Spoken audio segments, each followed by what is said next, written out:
This is a very exciting day. We have been talking about this for, I don't even know, like I feel like it's been 2 years. 3 years. Or more. We are, have been planning to do a bit of a content series. People ask us questions all the time. I am not the expert, but I got our magic mortgage man, Ari, in the boat, who lots of our clients have dealt with and love, and the feedback is always awesome, so welcome. Thank you. And this is Robin. You guys know Robin. And I'm Kelly, if you don't know me, Kelly Fallis, Chestnut Park. But we are on Lake Muskoka floating around, and we are going to talk about a number of things to do with the mortgage market.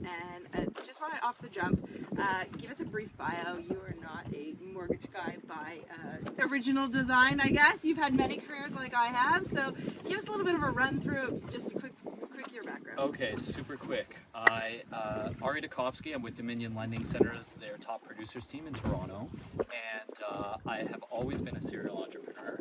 I had the good fortune of starting a business. We're talking about the big talk is recession these days. The last time I launched my business was in 2008 of all times in the United States. But it was a really great experience and a success, and I had the good fortune in 2016 that company got acquired. I came back, and my now father-in-law, who was my girlfriend's dad at the time, said, look, you got to get into this like mortgage space and this lending space, and I had no idea what he was talking about. So I was looking for something to do with my time, got licensed with a great firm, and before you knew it, I was doing pretty recognizable volume. Here we are today. Amazing. And here we are today, and things have changed so much in Canada in the last few years, so I'm sure it's been quite a ride. It has. So how long have you been? I got licensed in 2018. Okay. Same. Yes. I think I was 2017, 2015, I don't know, something around there. But yeah, it's been a pretty wild ride. The other connection, Ari and I are actually mainland neighbors by design. Neither of us started there, but you know, our driveway by marriage, our driveways have gone to each other. So that's how we met, and it was sort of a really hilarious conversation. I think our kids were playing, and we started chatting, and I was like, whoa, hang on. So essentially we got into it, and that's what we're going to do today. So a lot of you have been asking sort of different questions, and we just want to sort of dive right in, and we will follow this up where it's accessible, so we can ask, follow on, little segments, etc. But essentially we are talking Muskoka real estate, and I think the first sort of place we should start is, and we'll get into the market later, we'll save that for a bit later, but just in terms of financing, these are mostly, I mean, there's residential and there's recreational. Paved cottages are floating in the middle of the lake, and you know, the market now is, it honestly doesn't matter what lake you're on in Muskoka. It's now a game of can get on or can't get on, which is wild to me, who's been here for 46 years cottaging, and Robin just slightly longer. But literally, I think the interesting thing is a lot of this land is, Grandpa or whoever came up and way back when, in the turn of the century, 1900s, 1950, whatever it was, and these land parcels were like, some island back here behind us was probably like, $5,000. The mainland you made $20,000, and you got some big, few 100 feet lot, and that is not the case anymore. So I think the one thing I keep harping about just in general is planning, and I think you have a role in here, and in this sort of content series that we're going to do, we're going to talk a little bit more about that, just in terms of these people who have owned forever, because a lot of people, I think the biggest thing is, in effect, I always say this, in effect it's a round pond, which confuses people because it's a round lake, and there's no more room on the lake, so the land value has skyrocketed in general, and I think the biggest thing is most people that have been here for a bazillion years have no idea how much their land is actually worth. So I think there's a conversation for existing cottagers, and there's a conversation for people who are trying to get in. So let's just dive in.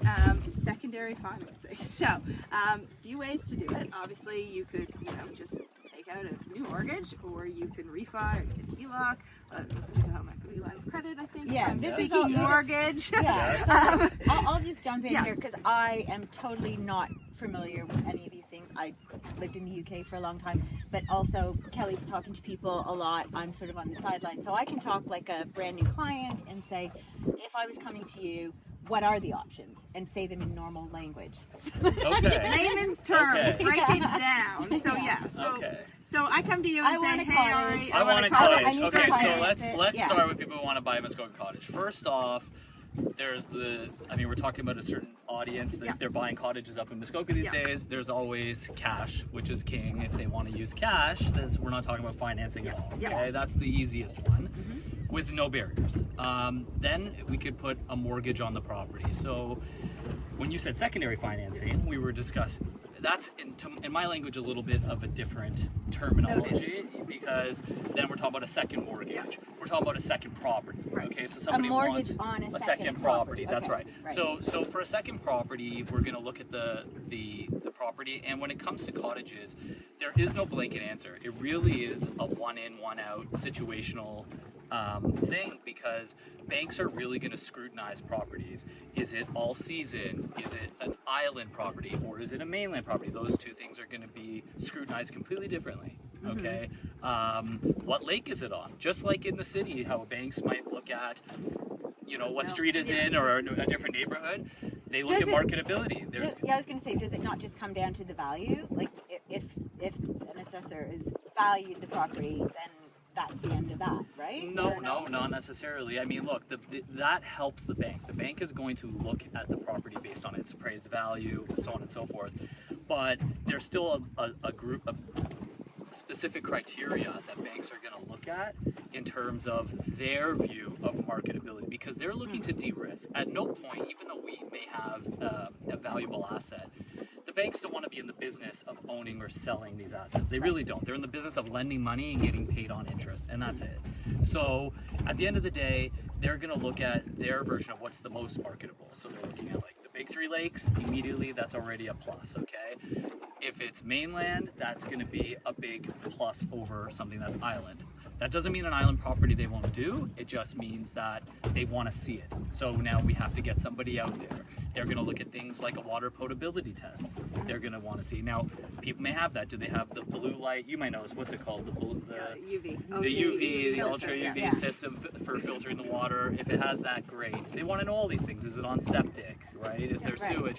So once we establish all that, then they'll send an appraiser out there to take a look, come back, assess the value. And a lot of banks these days are not giving the same loan to value as what people may understand they would get in the city, in urban areas. Most people know that they can put down 20% and then they can go. Sometimes people come and they say, okay, well, I have 20%. It's not to say the bank won't do it, but oftentimes I'm seeing banks go roughly 75% and sometimes less loan to value.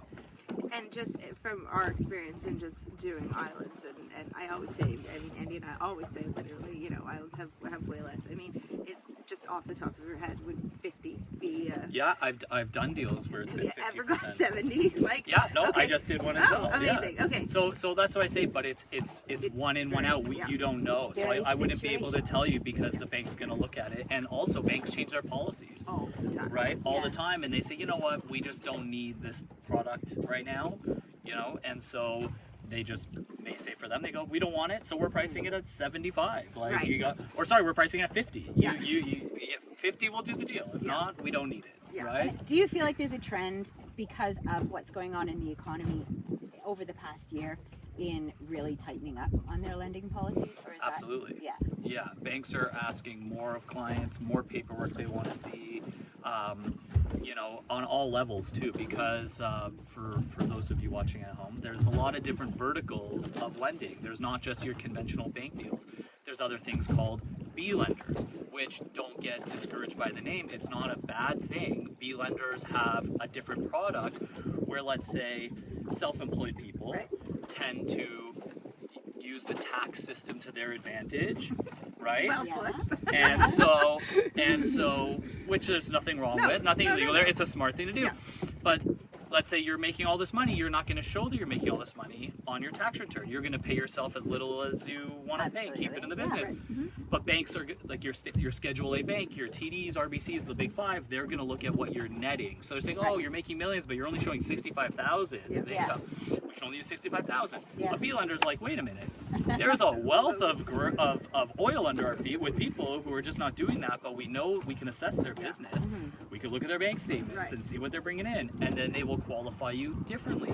But for the privilege of that, while you're not paying your taxes, they're going to charge you a bit of a higher rate. But at the end of the day, net. Correct. So I work with clients all the times who are so stuck on rate, which as consumers, that's what the banks have taught us to do, so that we play this game of going in and out of doors, and one person offers you 5.9, the next person offers you 5.87, and you're like, look at me, I'm the winner, but it doesn't amount to many dollars, right? So I have to sometimes go back to basics with clients, even the most sophisticated, and say to them, look, I don't care that this bank's charging you this much more with a fee. Let's look at how much you're about to pay in tax this year for you to qualify with the A deal, and realize you're paying 6 figures in tax, or you can pay $20,000 more in mortgage. Which is so interesting. What would you rather do? And they're like, wait a minute, you're right. So I'm looking out for their finances. You're looking at the whole picture. Which is interesting, because I mean I keep saying the same thing with the recent, I don't know if we want to call it rate rise or whatever the heck's gone on in the last few months, but literally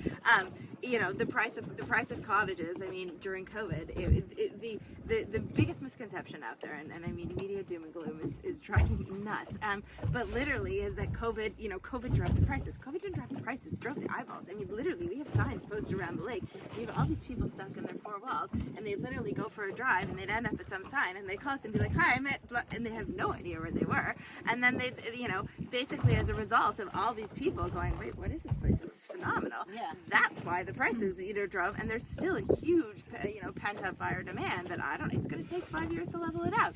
But the interesting thing is, back when everybody was living here 24/7, they were like, "Oh, my place is worth $1 bazillion," and I call it seller's pricing for the stars, right? Like, and that has subsided now. So I mean, prices haven't declined. It's the spread between seller's pricing for the stars and actual value.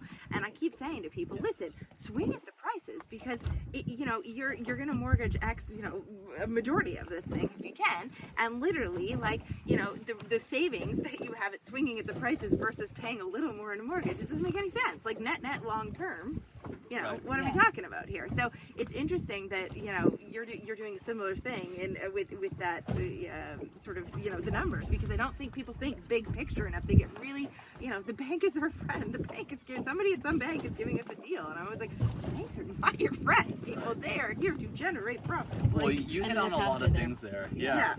Well, first of all, from COVID, I mean, listen, the law is that if interest rates come down, a lot of asset prices go up. It's just a fact of economics, because people have access to money, and if they have access to money, they're going to spend it. So they're pushing up the demand on whatever products that they can get. So during COVID, things went bananas. Also, especially, you can think, like, in the Muskoka area, people were dying to get out of cities and just, like, come here. Absolutely. Now it's Monday morning, and there's not a boat around us. Exactly. but the prices haven't really changed. The prices have remained extremely resilient, especially like you said earlier, the supply and demand. There's not new inventory that's like coming out of nowhere here, right? So people still have to acquire from somebody else. I think all that's changed is we haven't transitioned where sellers, people still are expecting big prices for the most part, and sellers are still trying to get sky high prices. Listen, sometimes per deal, people might just end up being lucky that they found the right person who was really motivated to sell, and that was really it. But this doom and gloom that you were talking about, right? That's what you guys are. I mean, I think that the biggest thing right now is we're in this sort of. I don't even know, fluctuating zone whereby there's no, stage. We all know there's no more inventory. Like end of July, which is literally today, there's a bit of a transition in the market always. You go into the latter half of the season. Nobody, I mean, very few people, really, the process of trying to, figure out if you're going to sell your cottage or not, generally there are two things that drive a cottage sale. One is aging out. That happens off islands a lot. It just gets, the triple lug gets to be Too a lot hard. too much. Yeah. Blah, blah, blah, blah. The second thing is what I like to call family drama. And it's not, it is family drama. It's not family drama. Basically, somebody, you know, has this cottage way back when, and you've got siblings. A lot of them, we're seeing a lot of people move to east or west or wherever, and the grandparents are now, you know, they want to be closer to their grandkids, and they're only coming for 1 week. Right. Cottage is empty. They're not here. You know, it's not family drama. I mean, there are situations where it's like one kid's paying and the other kid isn't, and that's very common too. So you know, you go from there. But like, these are 2 or 3 or I don't even know. They could be 10-year decisions. So once you finally get somebody to a point of they're going to list their property, like that's a monumental. So you get them there, they want to sell. They actually want to sell this thing, and if they haven't sold it, you know, by now they're like, okay, hang on, I really don't want to hold this another season, right? So like by November, we got to be wishy-washy done. Yeah. So you know, in terms of price, So isn't sort of this a good flexibility, time? it's a great time. best But this is the Yeah. interesting thing about this Yeah. is It's that still good. we have interest rates. You know, they've just, you know, gone up slightly more. Like, and you got media doom and gloom, like the world's falling apart, blah blah blah. And we have all these buyers, and it's an interesting time to buy a place and swing at any price. You know, do what in the second half of the year. But then you've got this sort of story, and I don't know who started the story, saying like, oh, but you know, early next year, you know, maybe the rates will come down, or maybe the rates will whatever.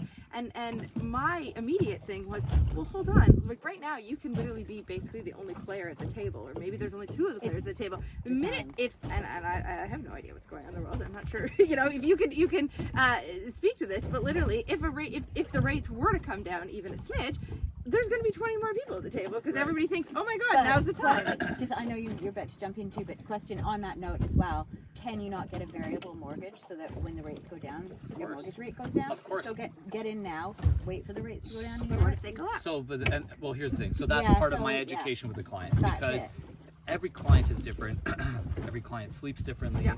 Every client has different feelings about their finances. So I have to feel them out, and we Right. do that through ongoing dialogue. And then I'll educate them on each product, variable versus fixed.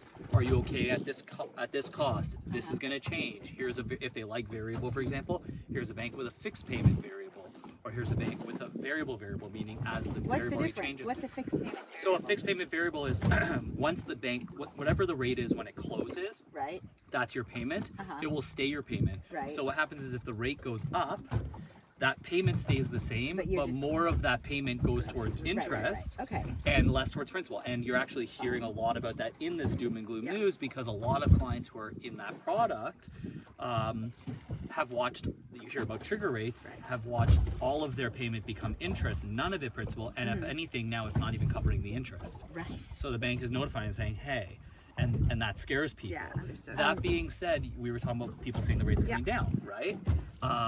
With rates coming down, this is the news that, like, I don't know where it's coming from. I don't trust the Bank of Canada. If anybody's working for the Bank of Canada, I don't trust you. But like, they were the ones who went out there and told people it was unprecedented. Tiff Macklin coming out there, you can find it on YouTube, where he said, if you're making a big purchase, what's a big purchase? A home or a car? Yeah. If you're taking a mortgage, if you're doing a loan for your business, you can go ahead and do it confidently. Rates are going to stay low for a very long time. And when somebody says very long time, Again. alongside a big purchase, Uh-huh. a mortgage, something that goes for 30 years, one would expect that that's not a few months. No. We're talking about several years, right? Yeah. So everybody went into these products only for the Bank of Canada to reverse course, and then, you know, raise rates at the fastest pace in Canadian history. Now, the interesting thing that I say to like people, you know, myself included, is it's interesting how when you have government that does that, that gives you the most unprecedented, definitive guides, like they're guiding you, they're giving you guidance, and you actually make a move based specifically on what they say. It's funny how every time they give news now, it's kind of to keep people at bay. So it's like, hey, you know, we're really working hard. We only anticipate 1 more raise. 6 raises later. Hey, but this is really it. Just But one at a people time. keep saying, but why couldn't they give the same definitive information to say, hey, look, we got inflation a little wrong. We miscalculated, and we see potentially prolonged raises and maybe staying higher for longer. Whatever, people would have made a decision that could have helped their finances. On that basis, how difficult is it to get out of a mortgage, like to change from variable to fixed? Good question. So for people who, Penalties, et cetera. yes, so but people who are in a variable mortgage, they can actually switch into a fixed for free with their own bank at any time. They can switch over to that bank's fixed, Right. okay? If you're leaving that bank or you're breaking your mortgage, okay, a variable rate mortgage has the lowest penalty in the industry. It's only 3 months of interest, not 3 months of your payment. Yeah. Okay. 3 months of interest, which right now for some people is their payment. Yeah, understand. But 3 months, Yeah. okay? And so if you're breaking a fixed is a little bit more tricky. It has a more complex calculation, but basically it's the greater of 3 months interest, or what's called an IRD, an interest rate differential penalty. And how that's calculated is, let's say you break your mortgage in year 3 of a 5-year term, okay? And there's 2 years left. The bank is gonna say, okay, your rate was X. Now rates are higher, okay? 2 years later. They're gonna say you have 2 years left, so we're gonna match up our 2-year product with your 2 years. Now, if your current rate is higher than theirs, it's gonna be 3 months interest. Because if you think about it, if their 2-rate mortgage is higher than yours, Yeah. okay, then you're gonna get a 3 months interest penalty. Right. Okay, because if you think about it, they're now taking back your money that they had for cheap, and they're lending it out to somebody for more money. Right. So your penalty will be 3 months interest. If their rate is lower, they're going to say, well, look, you're breaking early, we're taking back your money, and now we have to lend it out at a lower rate. So we have to calculate the difference in the rate between this 2-year and your 2-year. And whatever that difference is, essentially multiply it by whatever the remaining balance is for the remainder of the term. It's a little bit more complex than that, but in simple terms. And that's how they come out with the interest rate differential penalty, which could tend to be pretty big. Yeah. Right. So that's how people kind of get stuck. Right. Now, what helped during COVID is some places I was able to find a little loophole in how they were underwriting their penalty. I was able to get people out, but then there was also constantly calculating for the clients and then reaching out to them saying, hey, look, it's going to cost you 10 grand to break, but we're going to save 60K. That's what I'm thinking. And you're going to get like 50K over the next 3 years net. Yeah. And they're just like, giddy up. Yeah. Where do Yeah, I very sign? Well, here's And it, you like, add that 10K to the mortgage amount, you didn't have to pay it out of pocket. So they were That's thrilled it. to just get that call understood. and move on. And so, like, that's what I'm thinking. Like right now, when it's uncertain and potentially rates might fall, and people are thinking, shall I wait? Something's going to crash or this or that.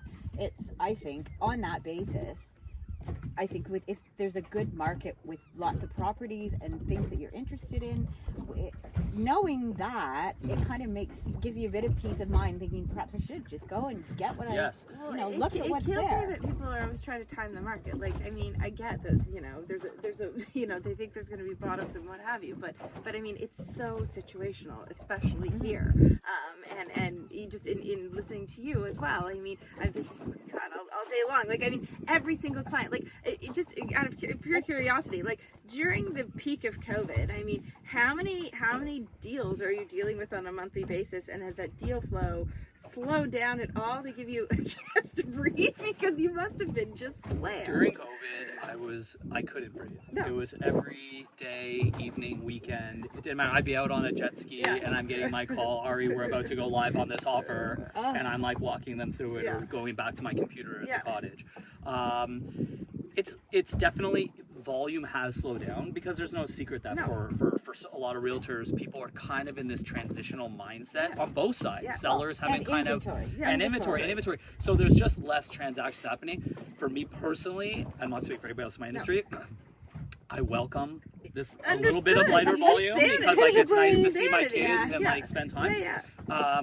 It's still been good, but what I'm seeing personally is I've definitely seen much more optimism over these last several months, and a huge pickup in demand and transactions. Yeah, and also ones that like have, I mean, conditions came back. Like, that was a thing, which is, I mean, must be so lovely on the receiving end here, because literally, I mean, I'm the realtor, and it's great to go in firm, and you can, you have a bit of more leverage, but at the same point in time, I mean, you need time, and I think that's the thing. I mean, it was interesting. Somebody was talking to us the other day about like what realtors do, and I mean, I'm out here showing properties, and I'm doing this and I'm doing that, and I'm constantly, I mean, we laughed earlier this year when somebody called called us and said, we're one of your clients, but you don't know who we are. I said, we talk about you every day. Like they think that I have no idea, you know, who they are, etc.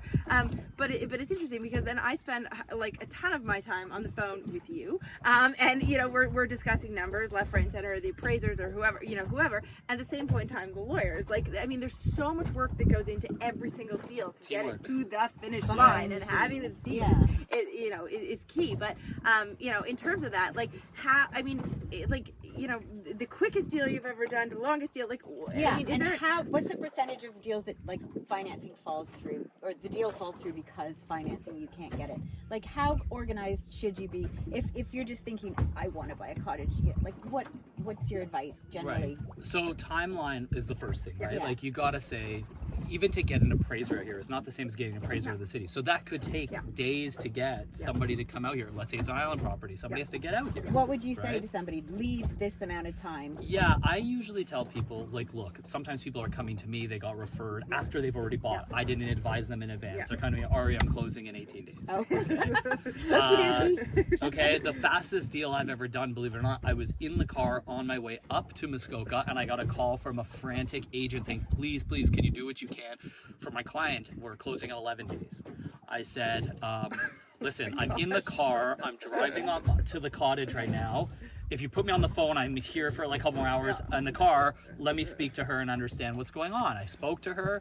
She actually was working with a different mortgage broker who did not give her really good advice. And I was shocked because that's pretty risky to take somebody all the way up to 11 days. If they don't close, they can get sued.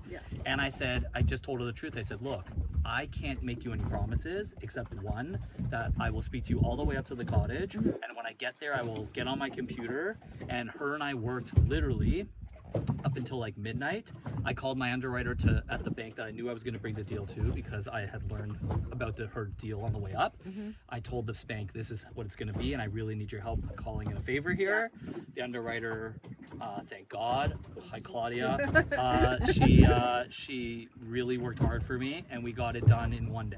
Wow. So by the next day it was approved, everything was good, and that was definitely the record.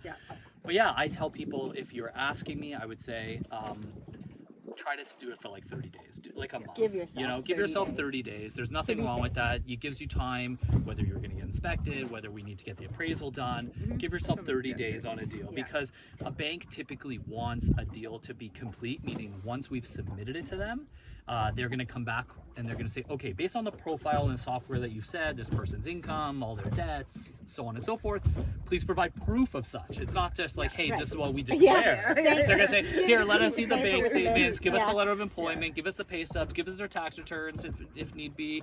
Let's see the APS, let's see the MLS. So there's a lot of stuff that they want to see. Okay, then I have to collect it, review it. We have to do down payment stuff, which could be a tedious process as well. So 30 days, I say, is really like a comfortable amount. Anything less than that, sometimes people do 3 weeks, but I say a bank wants it to be complete 2 weeks in advance. Right. Which means they have to have already approved it, which could take a few days, and then they have to send us the request for docs. We have to sign all the docs, do the appraisal, get everything back to them for them to review and say, okay, you've given us and we're satisfied with what you presented based on our requests. And they want all of that to be done 2 weeks before closing. Now, like I said, exceptions can be made. I did that in 11 days. But like, I would prefer to not be in that situation because there's no guarantee. A bank could say, we can't do the deal. We turn it down. We can't do the deal. Now, I have fortunately never not had to deal with finance or close or even close late. Okay. Like, there may have been, So 2 questions on that. That was going to be my one question, and I'll laugh back in the other one. Remind me if I forget. But in terms of these banks, like, we've had situations where you're getting, like, it's the 11th hour, and it's always the bank hasn't sent the money to the lawyer, and the lawyer's the one finding me, being like, where's the bank? And I'm calling you, going, I don't know, you know. But like, what? So I mean, is that just sheer volume with the bank? Like, it's just banks have intermediaries like that they work with also, and there's the wire system. So like, there's nothing we can really do to change these things. So money has to exchange hands, the wire has to get through and everything. So what I like to do is, especially when you're working with clients and they don't know what to expect. Right. No. You know, they're a blank canvas. And I always find, especially when we're talking about like potentially their biggest purchase of their lives or the largest amount of debt they're taking potentially for a second time if they're buying another property. You know, I always like to give them just more guidance and say, look, on the day of closing, here's what you should expect. Because sometimes lawyers are head in the papers. They're not really talking to the client and, you know, giving them that comfort. That would be the understatement of the year, lawyer's daughter. Most of the lawyers, blanket statement, most of the lawyers haven't actually seen your file until the day of. It's their deal clerk you want to be friends with. Yes, the clerk too. So yeah, they're really starting on the deal for the most part. I would say like a week in it, like that week. Okay, and so I always tell the client, I say, look, be prepared for the deal to close more often than not between 3 and 6. And if it gets closed earlier, great. Yeah. But if you're sitting there twiddling your thumbs that day, don't get nervous, don't get frantic. Don't be It just driving takes up here at 9 time for docs to get exchanged between parties. It's kind of like a Mexican standoff in a Western. You know, you got one side being like, we got the keys, and the other guy's like, we got the money, and then like you kind of slowly part ways, you know? So, I mean, it's so true, and I mean, that's the thing. Now we're all like, everybody's just like, get a lockbox code. I mean, that's the other thing, and I don't know why. I always say I'm a lawyer's daughter, so I always said, the thing is, all of our deals will never close on a Friday because I was the kid trying to go to the cottage on Friday, and my dad was like, the deal hasn't closed, we can't leave yet. And I was like, this is ridiculous. So, but if you're into these weekend situations, and I always say this about you too, because it's like Friday at 5 when I'm reaching out to Ari, and I'm like, oh my god, I hate this. Like, you know, whatever. Everything goes down after hours. So you know, you just need to be prepared on that front. But my original question was, as I was listening to you talk about various lenders and things, I mean, this was the thing. Obviously, I dealt with mortgage people before, but I really sort of just gravitated and connected with you. It's all about relationships for me, and I get the sense it is about you, and we are two entrepreneurs with different paths as well. So, I mean, that's a thing. But on average, like, I mean, there's so many different lending options. There's so many different lending products. There's so many, like, how are you navigating all that just personally within your own team? Like, yes. So once you're in the business for a long time, and I have like 2 young guys who like I mentor, for example, like onto the business, and what I always say to them is, you're not going to learn anything from school, that's for sure. Okay? And it just comes down to volume. You only learn from volume, and then the more volume you have, you learn about all the different banks, and you have to be receptive, and you have to constantly be reading, and like look, banks want to work with mortgage professionals, okay? Because we're the ones who are we're a revenue stream for them, right? Like we can, a client is one-to-one. I'm a revenue source, and you are their client as well in that way. So they're building relationships with you. And they're all fighting for our attention, okay? And so, but the one thing I explain to clients is, for the most part, the banks pay us the exact same. So my loyalty is to none of the banks. That's I'm what interested. I was gonna ask you. I'm interested to understand what the bank products are, because I go, oh, okay, you guys do that. Good. It's like locked in my mind. I also have a memory like an elephant, so it's locked in my mind. And I'm like, okay, so when I have a client who may have a lake, an island property, I know this bank has that appetite for this type of property. So again, from volume and from just having experience, I know where to go. Now, sorry, go ahead. Are there many people like you who deal with a lot of cottages, or are you kind of unique? It's hard for me to say. I kind of went like this, sorry. I was like, all right, welcome to Island Life. Harry was like, oh my god, it's another island? Well, the funny thing is, we joke, because she'll be like, oh, I got an island. I was like, oh, thanks for this gift. It's like, let me go and dig into this pile of mountain of papers I have to do. Thank you. But you know what? I can't say, because not everybody necessarily does do cottages, but I'm sure there's lots of guys that are out there, or ladies that are out there. I just feel you have to really put your head down and like figure it out. It's another thing to figure out. So why did you go to when you went through this whole thing, why Dominion? Why Dominion? Okay, this is actually a very interesting story. So what I have a friend, and his dad was actually the CEO of a bank. Okay. And I guess I was one of those entrepreneurial friends that his dad identified, like, hey, that my son's friend, that guy, like, I like them hanging out together, kind of thing. So when my business got sold, the dad, he lives he lives all over the world, but he has a place at the Four Seasons in Toronto. And he said to my friend, he said, I want to have lunch with Ari. So I went for lunch at the Four Seasons. We had lunch, and he was kind of feeling out, like, what are you doing these days? What are you up to? And I said, well, it's interesting. Like, my father-in-law introduced me to this private lending business, but then I was interested, and I went and got my license, and now I don't know what I'm gonna do. And he said, well, it's funny enough, I'm the chairman for this other bank. I want to introduce you to the CEO of the bank, and you're gonna come and join us. Now my whole thing is like, wait. I don't take the elevator to like the top. I'm not like that. I like to like really learn the business.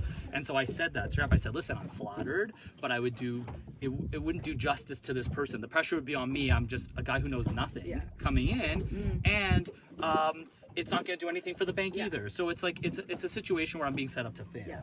And I said, I'm going to go somewhere where I can learn the business from the ground up and start doing volume, and I'll rise to that level. I'll do it fast. We'll circle back. We'll circle back. And so he said, well, if you don't want to do that, my niece is married to this really great guy.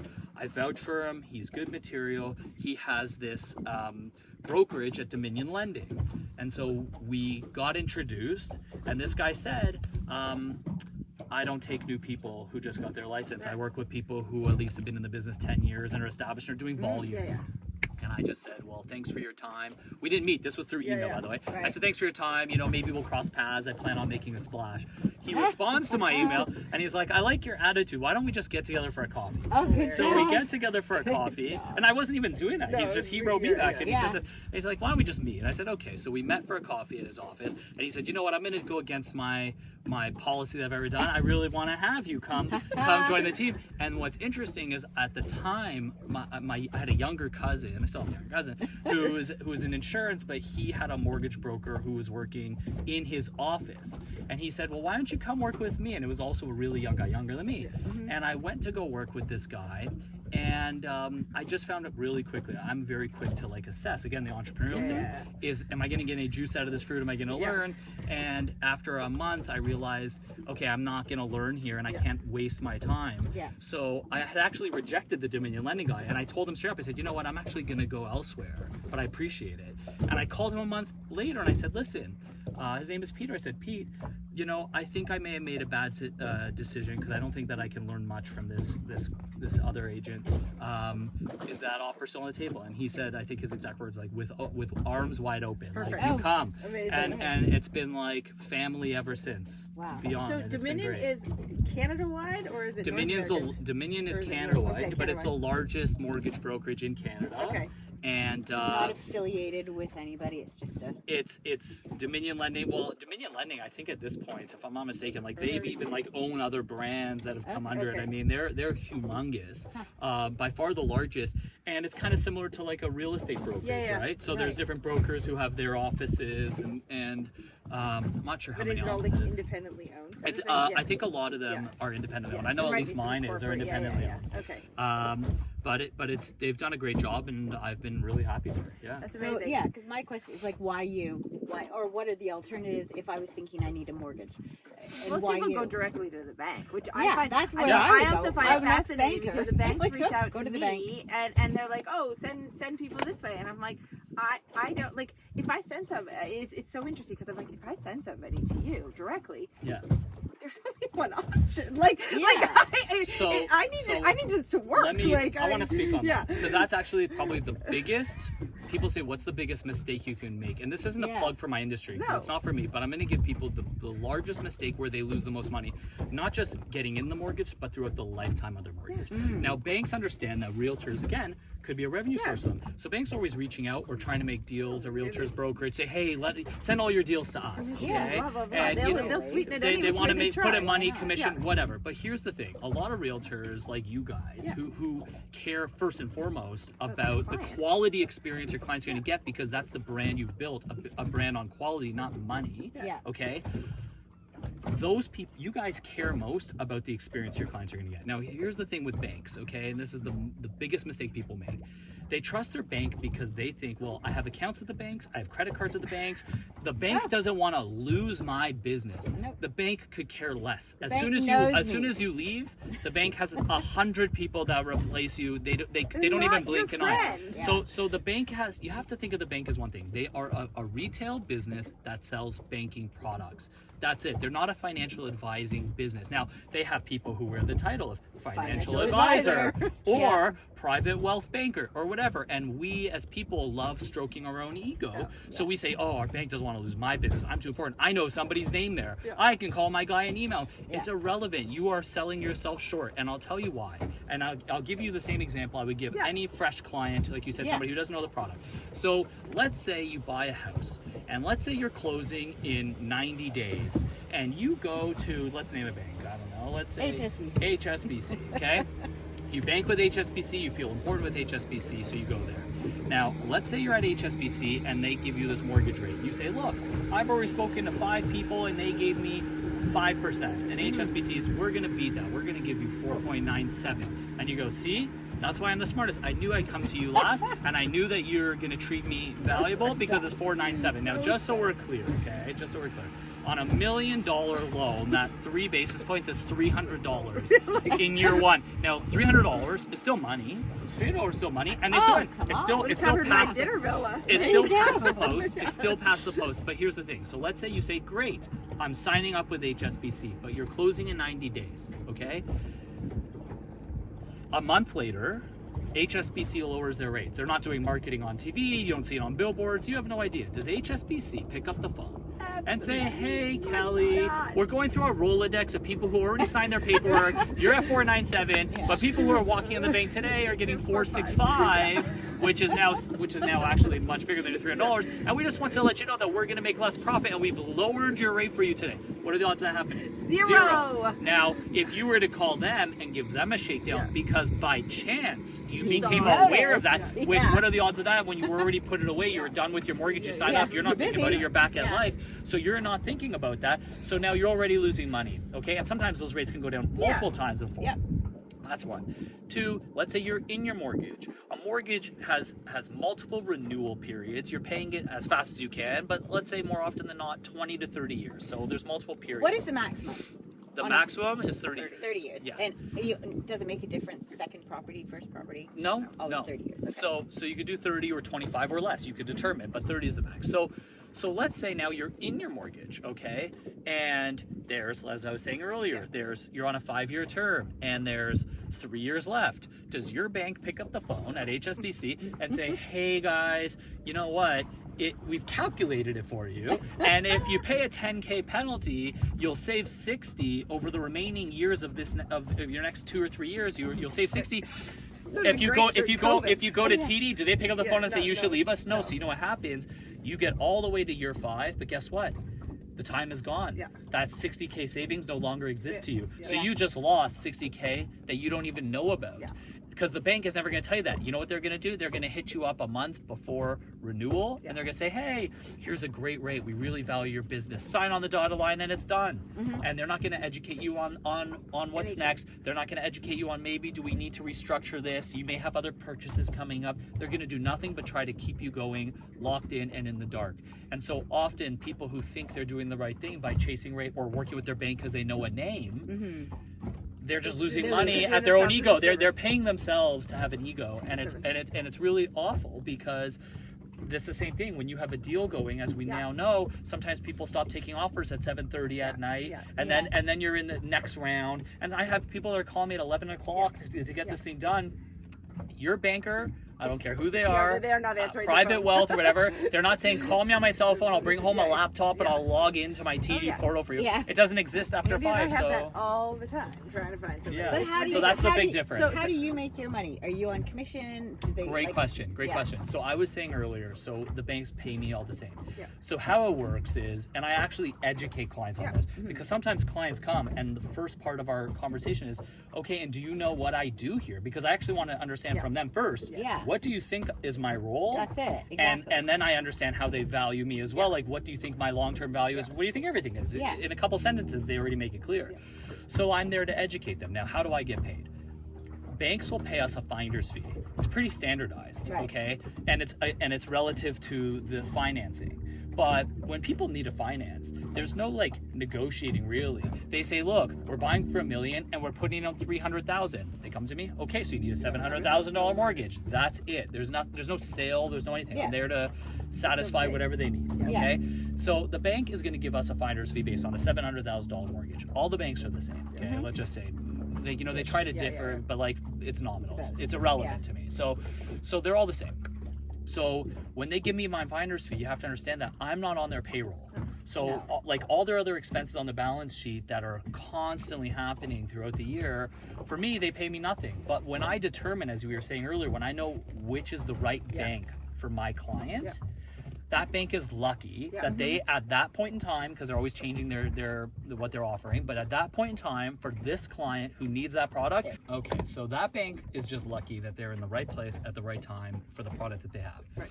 So when I bring that client to this bank, I've pre-qualified the client, made sure their credit profile is correct. I have all the docs that are going to be required for that bank's specific policies to be satisfied. And the bank is basically getting a deal that's gift wrapped from a person who's not even on their payroll. Right. Yeah. Okay? Yeah. That's like ready to go and it's done. a But it's lot. licensed It's a and has the lot. relationship Yeah. with them, so they know it's obviously Yeah. trusted, it's legit. The client at the same time is getting somebody who's guiding them, available at all times. Telling them what Yeah, to you do. Made them Telling the calm, best made deal. them comfortable, Yeah. made them confident, and got them their deal. Where I have clients so many times, I have bank employees who are like, I don't even care if my bank gives me an employee discount that could be yours. Like, I know that I had to wait a week to find out I could even buy this property, and you got it done for me in 20 minutes, right? So the bank will give me the finder's fee. Now, this is where I say I only care about the clients. They all pay me the same.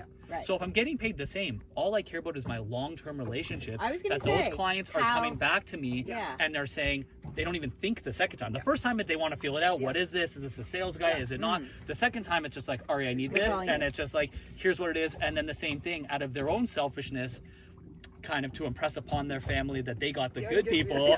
It's like, There you go, look, referral, hey, referral. you gotta go talk to Ari. Just got a trust guy. me. That's why we Trust call me. him our Yes. magic mortgage man. No situation you. cannot be figured out. So, and that's what But it's do you- service and it's relationships So you and it's keep honesty. in touch regularly? Do you have a thing that I'm going to reach out Okay, to my people? these are my two questions. Yes. So, okay, my one question, we're going to remember that question 1 second because that's part B. Part A, just talking about these banks. I used to be down on Bay Street, whatever, finance land. I used to be. The people change all the time Yes. at the bank. So Yes. you're dealing with a multitude of banks, a multitude of credit unions, a multitude of lenders, whatever. Like, you know, I don't know, CIBC, they were notorious for switching in and out. Like, Yes. you know, whatever my advisor, blah, blah, blah, was supposed to be at the day. Like, how often is that changing? Like, they're throwing products at you left, right, and center, and I'm sure since COVID there's been 100 different products. Yeah. But, like, so you're learning all that, but how often are the people actually changing? And how You- big, like, yeah, like your it- people. like Not it- that like it- often. oh, interesting. Not on ours Okay. because like CIBC you know, has on the like a retail little time. Yeah, side, it's they're a moving whole people around, different but game. that's the thing. Yeah. Like that's the type of service you're getting. Yeah, yeah. They don't Right. care. Yeah, They yeah, can move people yeah, yeah. around. It's Or on there's that. no people. On our side, That's on the our side, difference. it's not as often. Okay. So it's like you have the underwriter team. So as I was saying earlier, when I saved that girl's Yeah. deal in 11 days, Yeah. it was like I know the underwriter Yeah. already. And Right. here's the other thing. Does it work but like here's- there's one, like there's a senior Layers? person and then Oh, there's of course, like, yeah. how There's big are these underwriting business teams? development manager, then there's Okay. underwriting team leaders, Okay. and there's the underwriters, Okay. then there's fulfillment specialists. They're the ones who are. It's like the first level where they're reviewing the docs Right. that I just sent them, and then as long as it's done, it goes back to the underwriter. The underwriter has a quick look, rubber stamps in, and it's done. Okay. Right. And I guess there's only like 6 banks, and then but there's all the other No, credit but unions there's and the way blah, blah, more. blah. I mean, you're Yeah, talking okay. over, well over 30 lenders. Yeah, you know? okay, So, okay, got it. but yeah, here's the interesting thing. It goes two ways. So people do change. Like I might get, there could be the same team leader, same business development manager at a bank, but maybe the fulfillment person who's receiving my docs Right, it's not changes the per same. deal, Right. and they may not know me as well. But what's interesting, I found, is that they have on their account, like certain banks, they'll be like, "Oh, Ari, we already have to expedite your files." Amazing. Like, So you've got flags. like You're you're on our list of like short list of people that But they know that you're are gonna our submit the team leaders. documentation. Well, Yeah. the thing is this is where the devil's in the details. This is where the entrepreneurship Right. part comes in, because what I found in the mortgage business, and what I found, what kind of drew me into it, is I didn't find that there was that much business acumen. And when I say that is, everybody does, a approaches whatever their working endeavor is to make money. Yeah. Okay, my philosophy on money is just a byproduct of doing something well. Yes. Yeah. Okay, so if you chase excellence, if you do it well, you get the referrals, There you and go. you're making the money anyway, Yeah. right?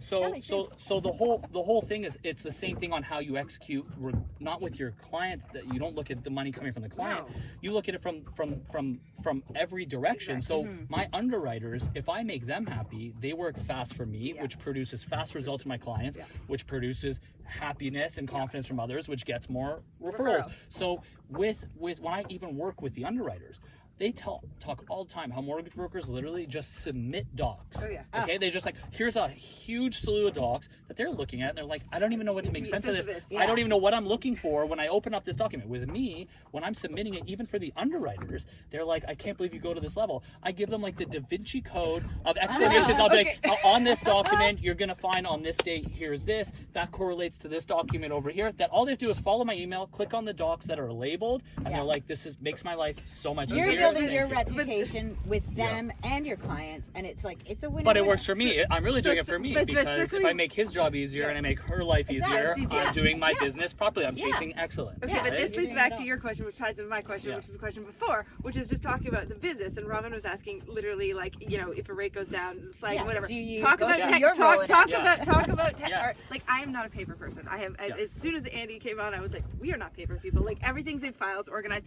But I'm the person who's like, relabel this, because you know it comes through like the 50 photos from the photographer, and they'll be like 1, 2, 3, 4, 5, you know, whatever. And I'm like, no. And if we're sending them to, I don't know, a newspaper for advertising or whatever, it's labeled blah blah blah, because people need to be able to translate. So like technology in your business and what have you. Like, did Dominion give you? I mean, I'm sure in all the different banks you're navigating systems left, right, and center. Yes. But like, how are you like? I mean, technology must be paramount in the middle of your business. Technology is good. I think again, people have their Organization. individual their processes, right? And that's going to segue us, because that's actually a really good point. That's important that clients understand. So when do I reach out to clients if rates go down, things like this? So you can't mark that on a calendar, because we don't know when events like that are going to happen. That said, you know, I like to check in, and my clients know we really do have like a really good relationship where they can reach out to me.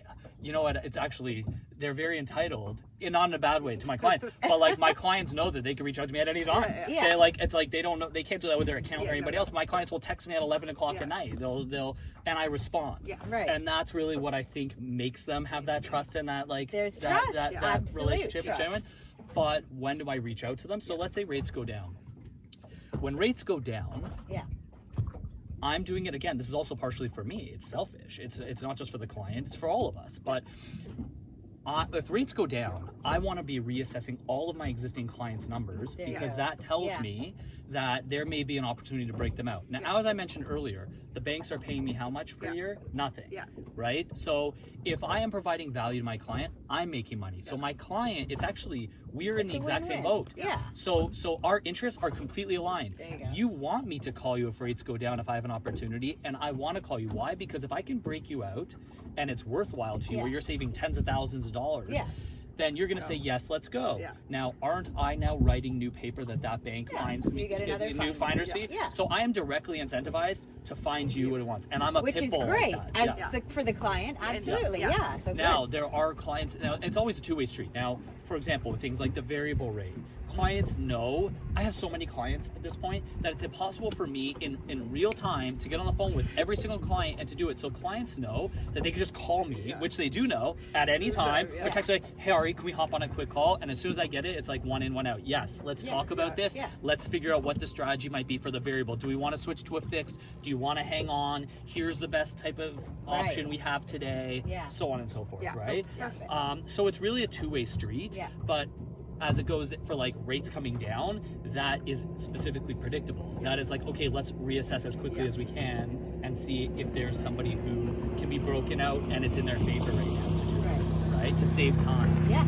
So Okay, that's great. I don't know if that gives you an answer. That there's No, not, that there's does. not real, that's like my holistic process, but there's not really like a refined process per date, so to speak. No. No, understood. promise But that I mean, it's just good to know. it's so interesting how different entrepreneurs deal with things, and I mean, at the end of the day, that's what you are, and so just sort of be. I mean, we have the same thing, and I don't even know, Robin. You came on in another company and followed me over into real estate, and literally I don't even know. Every December, I think it was 5 years running, we were like back into the CRM system, be like, we hate this thing. Like it's like but it once you get one that works, it's just like a machine, and if you use it, it's very helpful. and we do, and then I mean that's the thing, And we it's do just, have that. Dominion Lending does give that to us, and I use both. I'm that type of person where it's like when I have a phone call and I send out a calendar invite, I put on 3 alerts. It's like alert 5 minutes before, alert 30 minutes before, and alert like 1 day before, so that I'm already in the mindset the day before to prepare for my next day.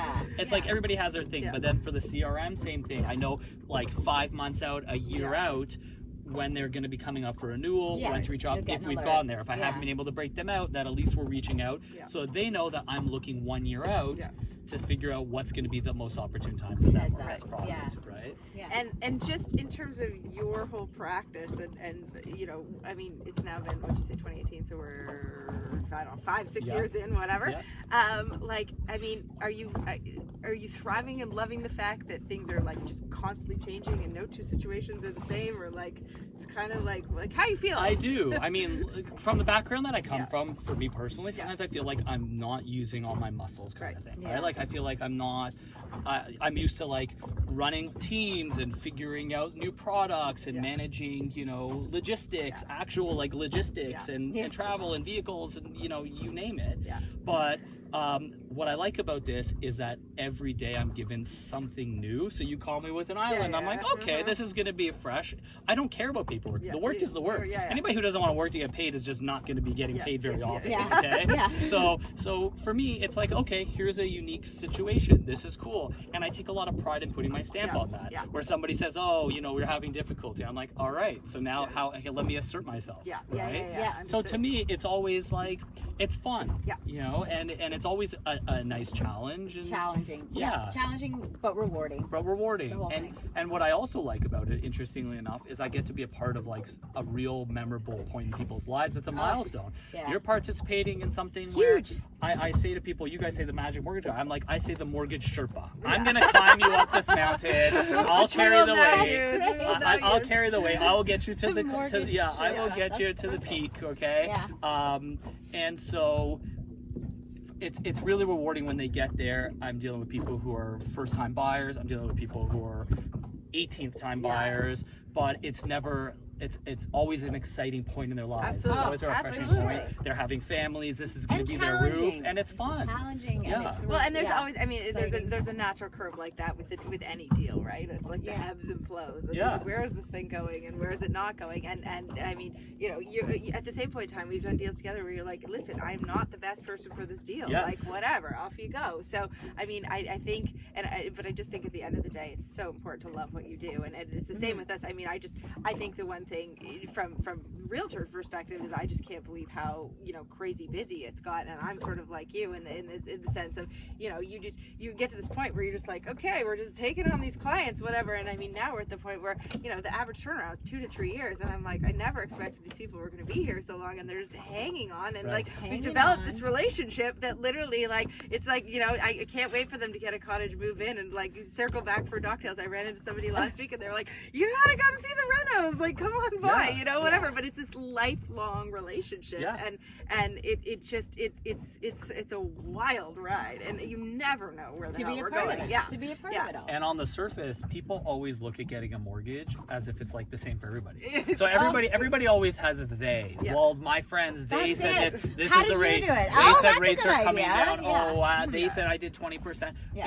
And the thing is what they don't. Only we know this, and especially me on the finance side, that every journey is honestly unique. Even the simplest of journeys, and that's kind of finding their place. And so it's really a memorable experience where I can say, remember that time when you thought, you know, this was going to happen, and then we got that, like we locked in this rate, but you were nervous, and now you've seen it's gone up 1% over the last month, and they're like, oh my God, that's like a memory, you know, thank God we did that. Exactly. You know? I mean, it's such a trip. So in terms of the environment, I mean, like you're a cottager. I mean, put yourself in any position of anybody trying to, you know, just buy a cottage right now.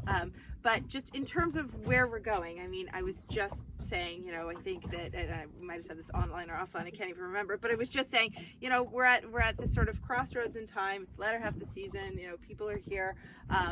There is good inventory kicking around. It might be slightly, you know, priced higher than you think, and you know, we're going into 2024, and you know, what have you. I mean, just with whatever's going on in the world personally, like how are you feeling about things right now? Like, you know, I feel like we got half the world not thinking it's gonna crash, but just trying to time the bottom, and we got half the world that desperately wants to get in.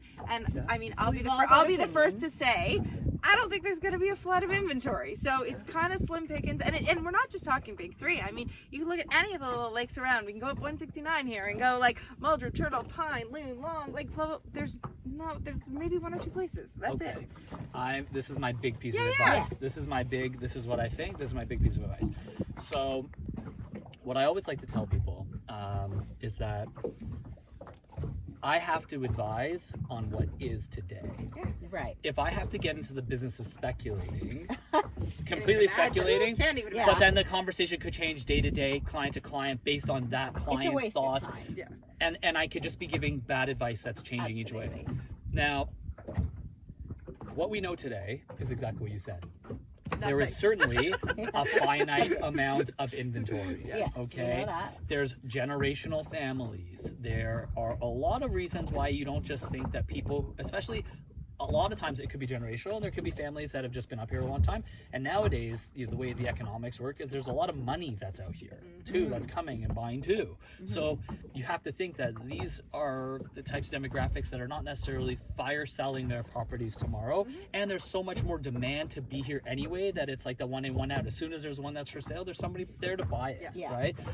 So similar to the advice I give clients, and this is the one big piece of advice, is it doesn't matter what the rates are. And I'm not saying that because I'm in the mortgage business. I'm saying that because we don't know what tomorrow is. Things go up, things go down. We know that rates have gone up in history. We know that clearly what we're coming out of, rates go down too.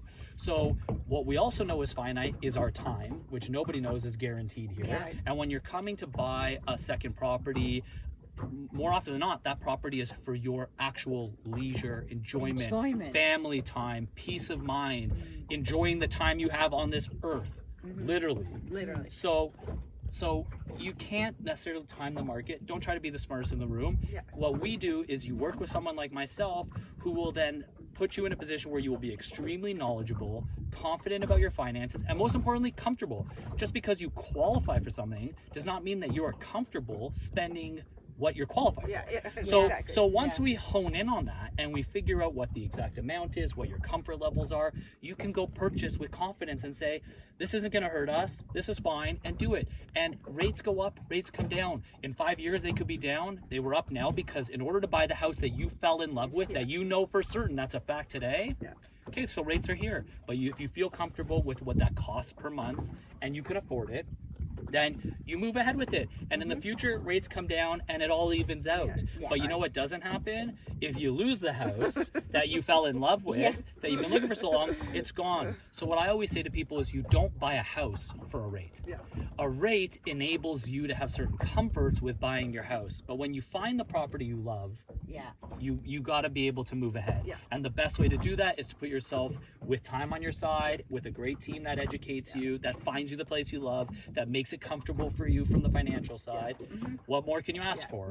Rates are going to go up and down. You can't like not live life because you go, well, is it going to rain in a couple months or whatever? I don't know, maybe I should stop going outside. It's like you got to live your life. And so if you're comfortable, you got to do it. You don't buy a house for a rate. Okay? You get a rate with a house. Whatever it is what it will be, and whatever that environment is, we will do our best at that time to get you the best of that that environment. Mhm. And that's all you can do. And that, I mean, that echoes the same frame that Andy and I are always saying. Literally, like, you could put whatever the hell you want on top of the land. Like, it doesn't matter what's there today. If Yes. you don't like it, tear it down, rebuild That's something so later, true. whatever. Yep. But you can't change the land change that the much. land. Like, you got, Yeah. you know, you got up in Joe where we have different topography, a lot more granite. You got people blasting, etc. But like, if you know, if You you love don't, it if and you don't want a it, steep cliff, and you find the flat lot. Yeah. There's only so many flat lots. Like, Yeah. it's that sort of thing. So you really gotta hone Jump in. That's amazing. Yeah, Yeah. no, that So is cool. so good. Well, thank you Yeah. so much for taking the my time. pleasure. Thanks for I've having me, learned guys. so much. I know. Well, I mean, this is the thing, and that's why I was like, we need to throw them in the boat. Yeah. So I You know, really boats make it easier. I know. It's a lot more chill it's on the just boat. like yeah. literally. It's just Yeah. like, you know what the other thing is, we didn't hit an island. So I mean, So you far, know, it's yeah, good. so That's a good I put point. us in the widest part of the lake, and here we are. I was like, at one point, I was like, oh, Empress, we're gonna come for you. That would have been good yeah. that would have been good for the Video. view count, though. We would have gone viral had we hit an island. Chatting away. Anyway, all good. But no, thank you for taking the time. And everybody, if you need to find Ari, just reach out, and we'll shoot you his direction. But I really appreciate it. Thank Yeah, you. thanks for having me. Yeah. No problem. Thank you.